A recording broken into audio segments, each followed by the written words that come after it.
ایک سے زیادہ بچے ان کے پیٹ میں ہوتے ہیں حمل کے سبب، جب تک کہ وہ تمام بچوں کو جنم نہ دے دے اس وقت تک اس کی عدت مکمل طور پر ادا نہیں ہوگی۔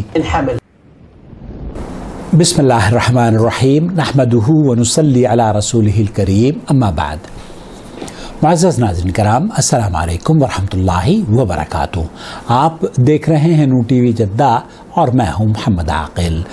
وائس میسج کے ذریعے سوالات پیش کیے جاتے ہیں۔ آپ بھی اگر ہمیں اپنا سوال بھیجنا چاہتے ہوں تو اس اسکرین پر دیے گئے نمبر کو براہ کرم نوٹ فرما لیجئے اور ہمیں وائس میسج کر دیجئے۔ ہم یوٹیوب پر آپ کے سوال کا جواب لے کر حاضر ہو جائیں گے۔ اور اگر ابھی تک آپ نے ہمارا چینل سبسکرائب نہیں کیا ہے تو سبسکرپشن بٹن یہاں پر آپ دیکھ سکتے ہیں، سبسکرائب کر لیجئے، بیل آئیکن دبانے کے بعد آل نوٹیفیکیشن الاؤ کر دیجئے، اور ساتھ ہی ساتھ اگر جوائن ممبرشپ آپ اختیار کر لیتے ہیں، اور خاص طور پر وہ لوگ جو کریڈٹ کارڈ ہولڈرز ہیں، وہ ان کے لیے گوگل نے یہ دروازہ کھولا ہے کہ وہ اپنے چینل کو، اس چینل کو جو آپ جس کی نشریات کو آپ پسند کرتے ہیں، انہیں سپورٹ کر سکتے ہیں اس جوائن ممبرشپ کے ذریعے۔ اب میں آپ کو لے کر چلتا ہوں آج کے سوال کی جانب۔ السلام علیکم۔ وعلیکم السلام ورحمۃ اللہ۔ سر میرا یہ مسئلہ تھا کہ میں نے اپنے زوجہ کو ڈیورس دی تھی تقریباً 2 مہینے پہلے، جب وہ 2.5 مہینے کے حمل سے تھی، تو ابھی ہم مطلب رجوع کر سکتے ہیں، اور اگر جیسے ہم اس کو اپنے پاس لے آئے ہیں تو کیا ہم ملاقات کر سکتے ہیں، مطلب مباشرت کر سکتے ہیں، یا حمل پورا ہونے کے بعد مل سکتے ہیں آپس میں؟ مباشرت کر سکتے ہیں بیوی سے حمل کے دوران یا نہیں، اس میں تو کسی کا کوئی اختلاف نہیں ہے میرے بھائی۔ آپ میرے خیال سے رجوع کی جو کیفیت ہے وہ یہ سمجھتے ہیں کہ ہم بستری ہی رجوع ہے۔ دراصل رجوع کے سلسلے میں ہم بستری لازم نہیں ہے، اور آپ گھر لے آئے ہیں، اپنی بیوی کو آپ نے بتا دیا ہے کہ وہ رجوع کر رہے ہیں، آپ اس جو آپ نے ڈیورس دی تھی 2 مہینے پہلے، اور تو یہ کافی ہے، یہ کافی ہے۔ رجوع کے سلسلے میں یہاں پر مفصل آپ کے پاس ویڈیو موجود ہے، وہ دیکھ لیجئے۔ آج ان لوگوں کے لیے جو کہ حاملہ عورت کی عدت کے بارے میں جاننا چاہتے ہیں، میں ڈاکٹر خالد المصلح کی یہ گفتگو، مرأة المطلقہ وہ عورت جس کو طلاق دی گئی ہے اور حامل ہے، اما ان تكون حائلا يعني غير حامل، وهذه الاحوال تقدم بعض احوالها، واما ان تكون حاملا، وہ عورت جو کہ حامل ہے اس کی عدت کی بات کی جا رہی ہے، وهي التي طلقها زوجها وتبين حملها، سواء كان هذا طلاقا بعد تبين الحمل او كان قبل ان يتبين الحمل ثم ان اگر کسی نے اپنی بیوی کو طلاق دی ہے اور بعد میں ظاہر ہوا ہے کہ یہ حاملہ تھی، یا وہ حاملہ تھی اور طلاق دے دی، جیسے کہ بھائی نے طلاق دی تھی کہ وہ حاملہ ہے، تبين انها حامل، هذا الطلاق الذي يقع في الحمل اولا هو طلاق واقع بالاتفاق۔ اس میں کوئی دو رائے نہیں ہے کہ طلاق واقع ہو گئی ہے۔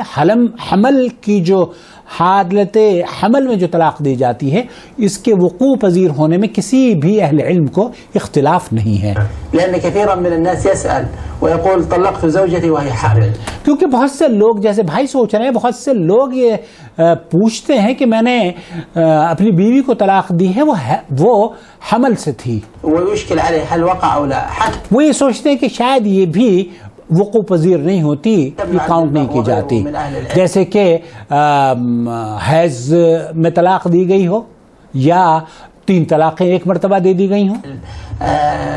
ان طلاق الحامل واقع، فاذا طلاق الحمل واقع، پہلی بات تو یہ نوٹ فرما لیجئے کہ حمل میں اگر کوئی عورت ہے، حاملہ اگر کوئی عورت ہے، تو اس کو طلاق واقع ہو جاتی ہے۔ الرجل زوجته الحامل، یہ ان حالات میں سے نہیں ہے جس میں عورت کو طلاق دینے کی ممانعت نہیں ہو۔ جو ممانعت ہوتی ہے وہ جیسے کہ میری ویڈیو میں آپ دیکھ سکتے ہیں، جو جس طریقے سے طلاق نہیں دینی چاہیے جن ایام میں، الجواب لا، هذا طلاق لا خلاف في وقوع، اس طلاق میں کوئی خلاف نہیں ہے۔ یہ وہ مدت ہے، یہ وہ وقت ہے جب کہ عورت طلاق کے بعد اپنا انتظار کرے گی، وہ 3 حیض کا انتظار ہوتا ہے، 3 حیض کی عدت ہے۔ ينقضي هذا الأجل. اگر یہ طلاق واقع ہو جاتی ہے اور پھر رجوع نہیں کرتے اور حمل وضع ہو جاتا ہے، تو پھر اگر حمل وضع ہونے کے بعد اگر رجوع کی کیفیت پہلی یا دوسری طلاق ہے تو پھر نئے نکاح سے رجوع ہوگا. لكن في مدة العدة له أن يراجعها. لیکن اگر مدت عدت کے درمیان جیسے کہ بھائی نے کہا کہ ابھی حاملہ ہے اور 2 مہینے کا حمل ہے، تو اس کا رجوع میں کوئی فرق نہیں ہے. فيما يتصل بعدة الحامل، عدة الحامل بينها الله تعالى في كتابه. کیونکہ عدت الحامل اللہ رب العالمین نے اس حاملہ عورت کی قرآن کریم میں وضاحت فرما دی ہے. حيث قال وأولاة الأحمال أي صاحبات الأحمال. اور حاملہ عورتوں کی عدت ان کا وضع حمل ہے. بحمل وأولاة الأحمال أجلهن يعني عدتهن ان کی جو عدت ہے ثم تبين من زوجها وضع حمل ہے. أن يضعن حملهن يضعن حملهن أن يضعن ما جب ان کا حمل وضع ہو جائے گا، بچہ پیدا ہو جائے گا، تب ان کی عدت مکمل ہو جائے گی، چاہے وہ 1 گھنٹے کے بعد ہو چاہے 9 مہینے کے بعد ہو. طلاق دی، 1 گھنٹے کے بعد بچہ پیدا ہو گیا، خلاص عدت مکمل ہو گئی ہے. اگر 6 مہینے انتظار کرنا پڑا اور بچہ 6 مہینے کے بعد پیدا ہوتا ہے تو 6 مہینے کی عدت گزارنی پڑے گی. سواء كان الحمل واحدا أو متعددا، بمعنى أنه إذا كانت حامل بأكثر من ولد ففي هذه الحال لا تنقضي عدتها إلا بوضع جميع ما في بطنها من. اگر کئی عورتیں ایسی ہوتی ہیں جو کہ 1 سے زیادہ بچے ان کے پیٹ میں ہوتے ہیں حمل کے سبب، جب تک کہ وہ تمام بچوں کو جنم نہ دے دے اس وقت تک اس کی عدت مکمل طور پر ادا نہیں ہوگی. الحمل فلا يرتبط الأمر بوضع أول مولود. اس لیے یہ بھی نقطہ ہے کہ اگر ایک عورت کے بطن میں 1 سے زیادہ بچے ہیں، وہ حمل اس کی جو حاملہ ہے اس کے پیٹ میں 1 سے زیادہ بچے ہیں، تو جب تک کہ تمام بچے پیدا نہیں ہو جائیں گے اس وقت تک عدت مکمل نہیں ہوگی. ایسا نہیں ہے کہ ایک بچے نے جنم لیا اور اس کی عدت مکمل ہو گئی ہے. بوضع جميع ما في بطنها من الحمل. جميع ما في بطنها. خلاصہ کلام یہ ہے، حمل کے ایام میں اگر کسی نے اپنی بیوی کو طلاق دی ہے تو طلاق واقع ہو جاتی ہے. اب آپ نے اسے اپنے گھر بلا لیا ہے، اس لیے رجوع تو ہو گیا ہے اور یہ آپ کے اوپر ہے. شریعت نے ایسی کوئی پابندی نہیں لگائی ہے کہ آپ اس کے ساتھ ہم بستری نہیں کر سکتے ہیں، اور یا ایسی بھی کوئی شریعت نے پابندی نہیں لگائی ہے کہ آپ ہم بستری کریں گے تبھی وہ رجوع شامل ہوگا. واللہ تعالی اعلم. صلی اللہ علیہ نبینا محمد وعلی آلہ وصحبہ اجمعین. والسلام علیکم ورحمۃ اللہ وبرکاتہ.